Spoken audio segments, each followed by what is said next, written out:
People in Hollywood are talking about how beautiful Lisa Bonet has become since she broke up with Jason Momoa. The mysterious actress who once won hearts as Denise Huxtable has a new sense of purpose after her public breakup.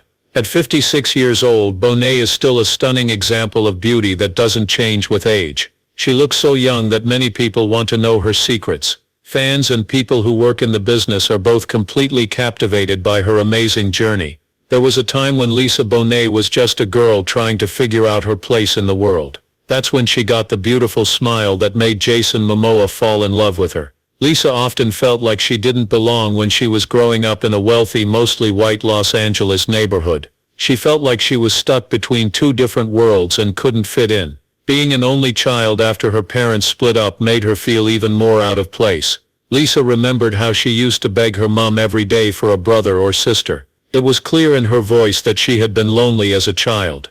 Lisa looked for something to fill the void in her life since she didn't have any brothers or sisters to turn to. When a friend asked her to take an acting class, everything changed. It felt right to Lisa when she was a teenager. She had found a spot where she could be herself and play different parts. Because of this new interest, she got a special role on St. Elsewhere in 1983 when she was only 16 years old. Later, when Bonet talked about her early acting experiences on Late Night with David Letterman in April 1986, she was very humble when she talked about her part on St. Elsewhere. What a great series.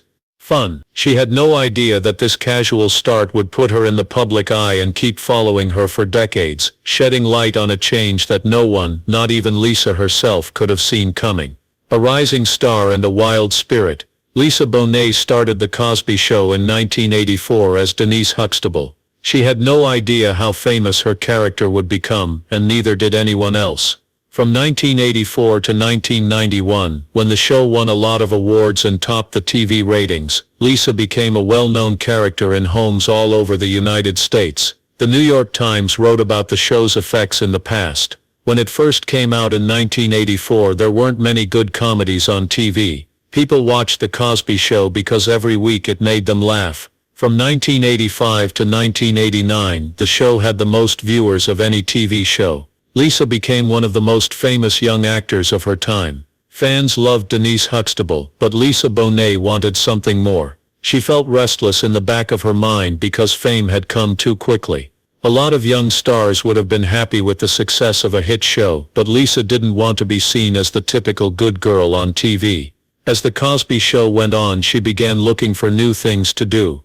As a child, she wanted to be in films and even have her own TV show. But giving up the part of Denise Huxtable wouldn't be simple. Lisa's desire to try new artistic things went against what people thought she should do as America's favorite TV daughter. She would have to work hard to push the limits of her job and her personal life for years to come. Lisa already liked living her own life, so it didn't matter what other people thought. That spirit of rebellion would later lead to the amazing change that is still getting people's attention today. This change began before Jason Momoa came into her life and has continued to happen in strong ways since they broke up.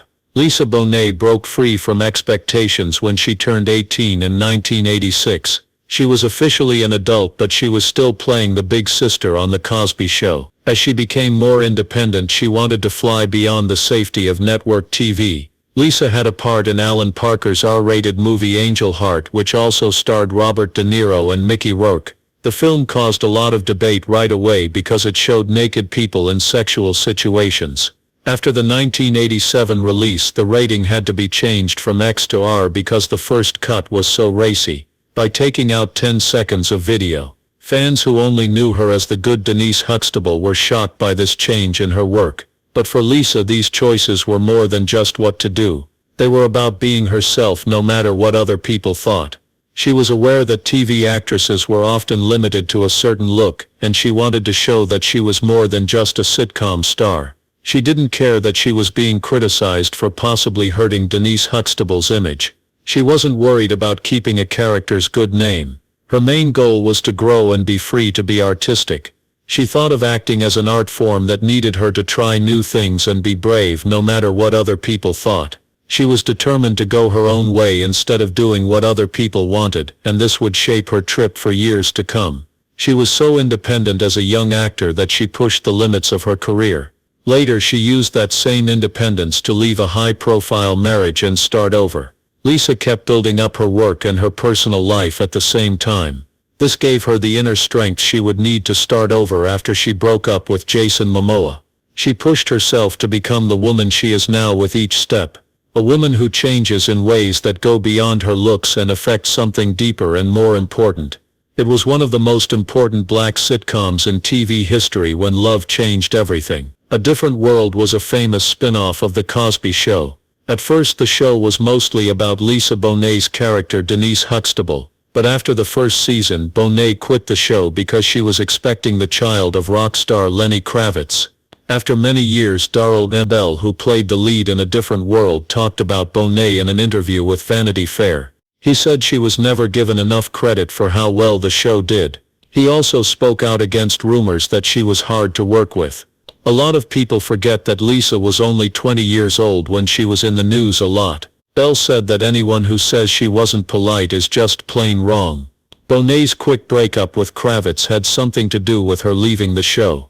In 1985 they met in a lift at a concert by New Edition and felt a strong bond right away. Things moved quickly in their relationship. In time they moved in together and became a pair. On Bonet's 20th birthday, November 16, 1987, they ran away together to Las Vegas. Soon after she got pregnant with Zoe, their daughter. The show's creator Bill Cosby wouldn't let Bonet's pregnancy be a part of the plot.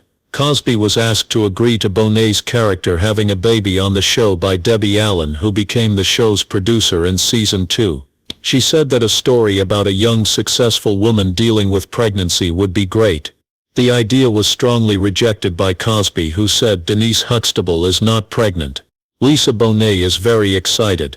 So Bonet left A Different World and later came back to The Cosby Show after Zoe was born on December 1, 1988. Both Bonet were deeply changed by becoming mothers. Bonet later said, "Having Zoe saved my life. I didn't want to give her some things, so I made the choice to change." A big change happened in Lisa Bonet's life when she left A Different World. It was clear that she was determined to be herself, even if it meant losing her job. This event affected her choices in the future, including her decision to marry Jason Momoa. The end of a love story in music. Lisa Bonet and Lenny Kravitz broke up in 1991, even though they started out very passionately. They stopped living together in 1991 and got a divorce in 1993. The exact reasons they broke up were kept secret, but Kravitz dealt with his feelings through his music, especially his April 1991 album Mama Said. Bonet was the subject of the hit song It Ain't Over Till It's Over, letting out his remaining feelings. That was in 1993. Kravitz told the New York Times, "I still love her very much, more than she'll ever know." It was very hard for Kravitz to be apart from her boyfriend. In an interview with Rolling Stone in 1995, he talked about how much pain he was in. "When we broke up, I was in a huge amount of pain. I slept for only 2 hours a day starting at 4 a.m. for about 6 months. Until 6 a.m. I was only up the rest of the time. I was so shocked I felt like a zombie." After they broke up, Bonet made a big change by moving to Canyon, California with their young daughter Zoe. She made this choice because she wanted to raise her daughter Zoe in the country, away from the busy city life where she could use her imagination. This part of Bonet's life was a tough change, but it also showed how dedicated she was to being a mother and co-parenting, even though her marriage ended. Rediscovering herself through art. Lisa Bonet never lost her love for acting, even when she stepped away from the stage to be a mother. The actress took a break from the business in the late 1990s. In 1998 she told Entertainment Weekly, when she returned to acting towards the end of the decade, Bonet took on several notable film projects, including the 1998 thriller Enemy of the State, which starred Will Smith, and the critically acclaimed 2000 film High Fidelity. Through these jobs she was able to return to Hollywood on her own terms, letting her be creative while still finding balance in her personal life. Around 2004, after getting back on track professionally, Lisa met Jason Momoa and fell in love with him. It looked like they had barely talked since they met at a jazz club in Los Angeles. In order to get Momoa home, Bonet gave her a ride. Momoa had always admired Bonet, which made their relationship even more interesting. After that he said on the Late Late Show with James Corden that he had told his mother when he was 8 years old that he wanted to be with Lisa